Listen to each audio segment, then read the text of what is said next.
ತಂದನ್ನಿ ತಾನಾನ ತಂದನ್ನಾನಿ ತಾನಾನ ತಂದನ್ನಾನ ತಾನಾನ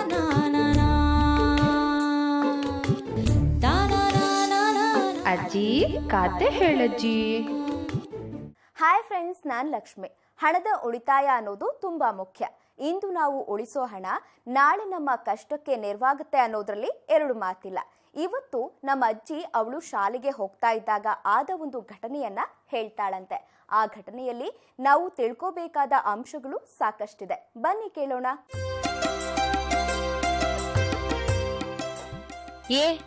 ಅಲ್ಲಿ ಯಾರು ಕಸ ಬಿಸಾಕ್ತಿರೋದು? ಒಳ್ಳೆ ಮಕ್ಕಳು ಅಂತ ಹೇಳಿದ್ದೆಲ್ಲ ಸುಳ್ಳು ಮಾಡ್ತೀರೇನೋ? ಬಂಡ್ರೋ ಇಲ್ಲೇ, ನಿಮಗಾಗಿ ಒಳ್ಳೆ ಕತೆ ತಂದಿದ್ದೀನಿ, ಸುಮ್ನೆ ಕೇಳಿಸ್ಕೋಬೇಕು. ಯಾರು ಗಲಾಟೆ ಮಾಡಬಾರ್ದು ಅಂತ ಮಕ್ಕಳನ್ನ ಕರೆದೆ. ಬಂದ್ವಿ ಅಜ್ಜಿ ಅಂತ ಎಲ್ಲ ಮಕ್ಕಳು ಓಡೋಡ್ ಬಂದು ಕತೆ ಕೇಳೋಕ್ ಕೂತ್ರು. ನೀವೆಲ್ಲ ಸ್ಕೂಲ್ಗೆ ಹೋಗಿ ಏನ್ ಕಲಿತಿರೋ ಏನೋ, ಯಾವಾಗ ನೋಡಿದ್ರು ಹೋಮ್ವರ್ಕು ಅಂತಿರಪ್ಪ. ನಾವೆಲ್ಲ ಸ್ಕೂಲಿಗೆ ಹೋಗುವಾಗ ನಮ್ ಗುರುಗಳು ಜೀವನಕ್ಕೆ ಬೇಕಾಗೋ ಅತ್ಯುತ್ತಮ ಪಾಠಗಳನ್ನ ಮಾಡ್ತಿದ್ರು ಗೊತ್ತಾ. ಇವತ್ತು ನಾನ್ ನಮ್ಮ ಸ್ಕೂಲಲ್ಲಾದ ಘಟನೆ ಹೇಳ್ತೀನಿ ಕೇಳಿ ಅಂತ ನಾ ಕತೆನ್ ಶುರು ಮಾಡಿದೆ. ನಮ್ ಸ್ಕೂಲಲ್ಲಿ ವೆಂಕಟರಮಣ ಮೇಷ್ಟ್ರು ಅಂತ ಒಬ್ರಿದ್ರು. ಅವ್ರ ಹೆಸರು ಉದ್ದವಾಗಿತ್ತಲ್ಲ ಮಕ್ಕಳ, ಹೀಗಾಗಿ ಎಲ್ರು ಯಂಕಣ್ಣ ಮೇಷ್ಟ್ರು ಅಂತ ಕರೀತಿದ್ವಿ. ಅವ್ರ ಮಾತು ಅಂದ್ರೆ ಎಲ್ಲಾ ಮಕ್ಕಳು ಚಾಚೂ ತಪ್ಪದೆ ಪಾಲಿಸ್ತಾ ಇದ್ವಿ ಗೊತ್ತಾ. ಆಗೆಲ್ಲ ನಮ್ಗೆ ಮನೇಲಿ ಒಂದಾಣಿ ಅಥವಾ ಎರಡಾಣಿ ಕಾಸು ಕೊಡ್ತಾ ಇದ್ರು. ಕಾಸು ಸಿಕ್ಕದ ಮೇಲೆ ಅದನ್ನ ಅಂಗಡಿಗೆ ಹಾಕೋ ತನಕ ಪುರ್ಸೂತಿರ್ತಿರ್ಲಿಲ್ಲ. ಚಾಕ್ಲೇಟು, ಐಸ್ ಕ್ಯಾಂಡಿ ಅಂತ ಕೊಟ್ಟ ದುಡ್ಡನ್ನೆಲ್ಲ ಖಾಲಿ ಮಾಡ್ಕೊಳ್ತಿದ್ವಿ.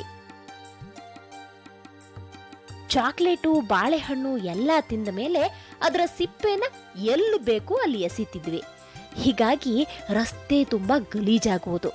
ಇದನ್ನ ಕಂಡ ಯಂಕಣ್ಣ ಮೇಷ್ಟ್ರು ಹಾಗೆಲ್ಲ ಮಾಡಬೇಡಿ ಮಕ್ಕಳ, ಕಸವನ್ನ ಡಬ್ಬಿಗೆ ಹಾಕಿ ಅಂತಿದ್ರು. ಹಾಗೆ ಮಾಡ್ತಿದ್ವಿ. ಒಂದಿನ ಯಂಕಣ್ಣ ಮೇಷ್ಟ್ರು ಪಾಠ ಮಾಡುವಾಗ, ಮಕ್ಕಳ ಇವತ್ತು ನಾ ನಿಮಗೆ ಒಂದು ಸವಾಲನ್ನ ಕೊಡ್ತೀನಿ, ಆ ಸವಾಲನ್ನ ನೀವೆಲ್ಲ ಹೇಗೆ ನಿರ್ವಹಿಸ್ತೀರಾ ಅನ್ನೋದನ್ನ ನೋಡ್ತೀನಿ ಅಂದ್ರು.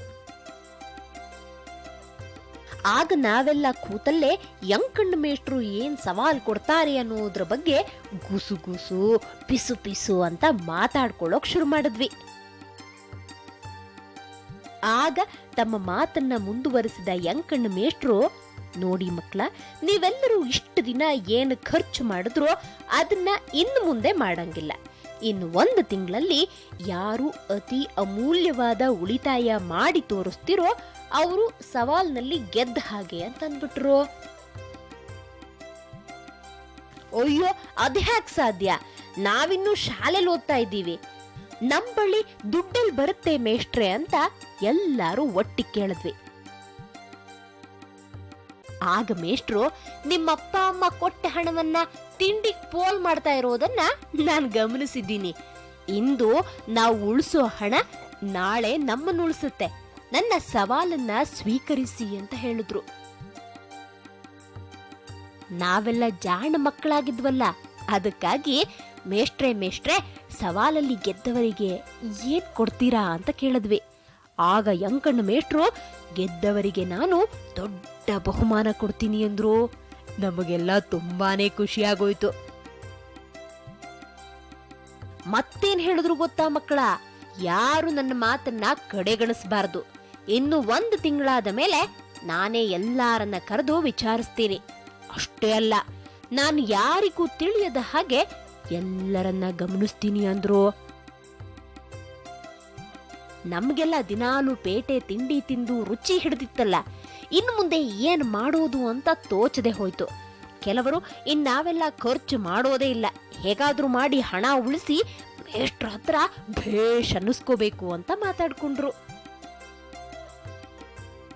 ಇನ್ ಕೆಲವರು ಏನ್ ಮಾಡಿದ್ರು ಗೊತ್ತಾ ಮಕ್ಕಳ, ನಾವು ನಡ್ಕೊಂಡು ಶಾಲೆಗೆ ಹೋಗೋ ದಾರಿಯ ಅಕ್ಕಪಕ್ಕ ಇದ್ದ ಯಾರ್ದೋ ಮನೆಯ ಸೀಬೆ ಮರದಲ್ಲಿದ್ದ ಸೀಬೆಕಾಯಿಗಳನ್ನ ಕೊಯ್ದು ಮಾರಿ ಹಣ ಸಂಪಾದನೆ ಮಾಡಿ ಅದನ್ನ ಖರ್ಚು ಮಾಡದೆ ಉಳಿತಾಯ ಮಾಡಿದ್ರು. ನಾನು ಒಂದು ಉಪಾಯ ಮಾಡಿದೆ ಮಕ್ಕಳ. ಇಷ್ಟು ದಿನ ತಿಂಡಿ ತಿಂದಿದ್ನಲ್ಲ, ಇನ್ನು ತಿಂಡಿ ತಿಂದೆ ಆ ದುಡ್ಡನ್ನೆಲ್ಲ ಹಾಗೆ ಉಳಿತಾಯ ಮಾಡಿದೆ. ಪಾಪ ಸೈಕಲ್ ಮೇಲೆ ಐಸ್ ಕ್ಯಾಂಡಿ ತರ್ತಾ ಇದ್ದ ದ್ಯಾವಣ್ಣಂಗೆ ತುಂಬಾ ಲಾಸ್ ಆಗೋಯ್ತು ನೋಡಿ ಮೇಷ್ಟ್ರ ಸವಾಲಿಂದ. ಅಂತೂ ಮೇಷ್ಟ್ರು ಹೇಳದ ದಿನ ಮುಂದೆ ಬಿಡ್ತು. ಯಾರು ಎಷ್ಟು ಉಳಿತಾಯ ಮಾಡಿದ್ದೀರಿ, ಹಣವನ್ನ ತೋರಿಸಿ ಅಂದ್ರು. ನಾವೆಲ್ಲ ಒಂದೊಂದು ಡಬ್ಬಿ ಏರಿಸ್ಕೊಂಡಿದ್ವಿ. ಉಳಿತಾಯ ಮಾಡಿದ ಹಣವನ್ನೆಲ್ಲ ಅದಕ್ಕೆ ತುಂಬಿಸಿದ್ವಿ. ಮೇಷ್ಟ್ರು ಪ್ರತಿಯೊಂದರ ಮುಚ್ಚಳ ತೆರೆದು ಅದರಲ್ಲಿರೋದನ್ನ ಎಣಿಕೆ ಮಾಡಿದ್ರು. ಮೇಷ್ಟ್ರಿಗೆ ತುಂಬಾನೇ ಆಶ್ಚರ್ಯವಾಯ್ತು. ನಾವೆಲ್ಲ ದೊಡ್ಡ ಮೊತ್ತವನ್ನೇ ಉಳಿಸಿದ್ವಿ. ನಮ್ಮ ಶಾಲೆಯಲ್ಲಿ ಪುಟ್ಟು ಅಂತ ಒಬ್ಬ ಹುಡುಗ ಇದ್ದ. ಅವನು ತುಂಬಾನೇ ಬಡವನಾಗಿದ್ದ. ಪಾಪ ಅವನು ಮಾತ್ರ ಪೆಚ್ಚು ಮೋರೆ ಹಾಕೊಂಡು ಎದ್ ನಿಂತ. ತನ್ನ ಜೇಬಿನಿಂದ 2 ಕಾಸಿನ ನಾಣ್ಯವನ್ನ ಎತ್ತಿ ತೋರಿಸ್ತಾ, ಮೇಷ್ಟ್ರೆ, ನಾನು 2 ಕಾಸು ಮಾತ್ರ ಉಳಿಸಿದ್ದು ಅಂದ. ಎಲ್ರು ಗೊಳ್ಳಂತ ನಕ್ಬಿಟ್ವಿ. ಅವನನ್ನ ಕಿಚಾಯಿಸೋಕೆ ಅಂತ ಬಹುಮಾನ ಪುಟ್ಟನಿಗೆ ಅಂತ ಚಪ್ಪಾಳೆ ತಟ್ಟದ್ವಿ. ಆದ್ರೆ ಮೇಷ್ಟ್ರು ಮಾತ್ರ, ನಿಮ್ಮ ಮಾತು ನಿಜ, ಬಹುಮಾನ ಅವನಿಗೆ ಸಲ್ಲಬೇಕು ಅಂತಂದ್ರು. ಮೇಷ್ಟ್ರ ಮಾತನ್ನ ಕೇಳಿ ನಮ್ಗೆಲ್ಲ ತುಂಬಾನೇ ಆಶ್ಚರ್ಯ ಆಯ್ತು. ನಿಜಾನ ಮೇಷ್ಟ್ರೆ, ಅವನು ಉಳಿಸಿರೋದು ಬರೀ 2 ಕಾಸು, ನಾವೆಲ್ಲ ಎಷ್ಟು ಉಳಿಸಿದೀವಿ ನೋಡಿ ಅಂತ ಕೂಗಿದ್ವಿ.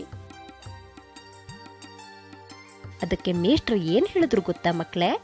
ಉಳಿತಾಯ ಅಂದ್ರೆ ಬರೀ ಹಣ ಉಳಿತಾಯ ಅಲ್ಲ.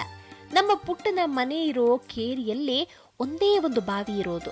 ಬೇಸಿಗೆಯಲ್ಲಿ ಅದು ಬರಡಾಗ್ತಿತ್ತು.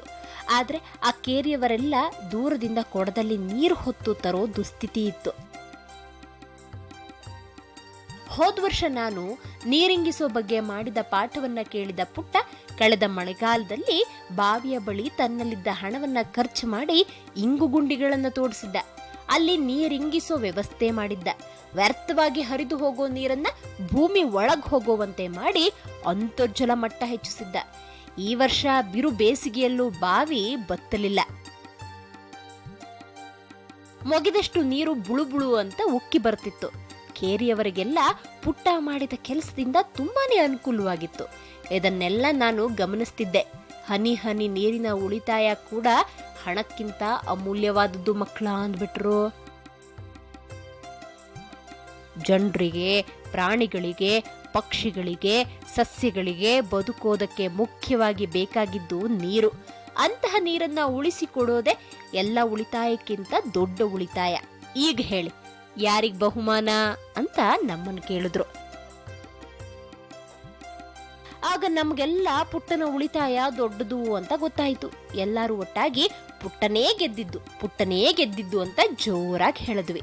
ಹಾಗೆ ನಾವು ಉಳಿಸಿದ ಹಣವನ್ನೆಲ್ಲ ಪುಟ್ಟನ್ ಕೊಟ್ವಿ. ನೋಡಿದ್ರಲ್ಲ ಮಕ್ಕಳೇ, ಕತೆ ಹೇಗಿತ್ತು?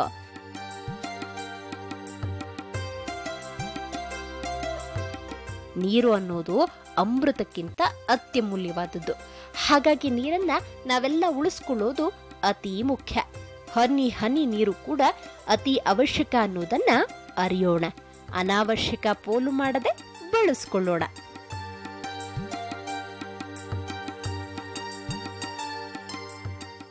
ನೋಡಿದ್ರ, ಹಣವನ್ನ ಯಾವ ರೀತಿ ಖರ್ಚು ಮಾಡಬೇಕು ಅನ್ನೋದನ್ನ ಅಜ್ಜಿ ಎಷ್ಟು ಚೆನ್ನಾಗಿ ಹೇಳಿದ್ಲು ಅಲ್ವಾ?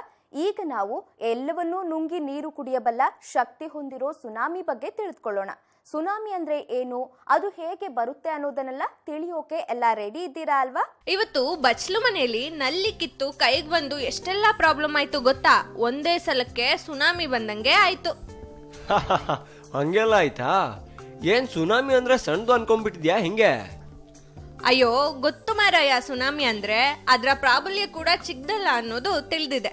ಆದ್ರೆ ಸುನಾಮಿ ಹೆಂಗ್ ಉಟ್ಕೊಳ್ಳುತ್ತೆ ಅನ್ನೋದು ಮಾತ್ರ ಗೊತ್ತಿಲ್ಲ ನೋಡೋ. ಕೇಳು ಹೇಳ್ತೀನಿ. ಜಗತ್ತನ್ನ ಅತಿ ಹೆಚ್ಚು ಭಾಗ ಆವರಿಸ್ಕೊಂಡಿರೋದು ಅಂದ್ರೆ ಸಮುದ್ರ. ಅಂತ ಸಮುದ್ರದೊಳಗೆ ಭೂಕಂಪನ ಆಗಿ ಎಲ್ಲ ಅಲ್ಲೋಲ್ ಕಲ್ಲೋಲವಾಗುತ್ತೆ. ದೊಡ್ಡ ದೊಡ್ಡ ಅಲೆಗಳು ಎದ್ದು ನಗರವನ್ನೆಲ್ಲ ಆವರಿಸುತ್ತೆ. ದೊಡ್ಡ ದೊಡ್ಡ ಬಿಲ್ಡಿಂಗ್ಗಳು ನೆಲಸಮ ಆದ್ರೆ ಮರಗಳೆಲ್ಲ ಕಿತ್ತು ಬೀಳುತ್ತೆ. ಎಲ್ಲವನ್ನು ನುಂಗೋ ಭಯಾನಕ ರಾಕ್ಷಸ ಈ ಸುನಾಮಿ. ಹೌದು, ಅಲೆಗಳು ಸುಮಾರು ಎಷ್ಟು ಎತ್ತರಕ್ಕೆ ಇರ್ತವೆ? ಸುನಾಮಿ ಅಲೆಗಳು ಅಂದ್ರೆ 100 ಫೀಟ್ ವರೆಗೂ ಇರ್ತಾವ್ ಕಣೆ. ಹಾಗೆ ರಿಂಗ್ ಆಫ್ ಫೈರ್ ಅನ್ನೋ ಒಂದು ಪ್ರದೇಶವಿದೆ. ಅದಿರೋದು ಪೆಸಿಫಿಕ್ ಓಷನ್ ನಲ್ಲಿ. ಅಲ್ಲಿ ಭಾರಿ ಪ್ರಮಾಣದ ಭೂಕಂಪಗಳು ಸಮುದ್ರದೊಳಗೆ ಸಂಭವಿಸ್ತಾನೆ ಇರುತ್ತೆ. ಹಾಗಾದ್ರೆ ಅದನ್ನ ರಿಂಗ್ ಆಫ್ ಡೆತ್ ಅಂತ ಕರಿಬಹುದು ನೋಡು. ಹೌದು, ಈವರೆಗೆ ಬಂದ ಅತಿ ದೊಡ್ಡ ಸುನಾಮಿ ಯಾವುದು?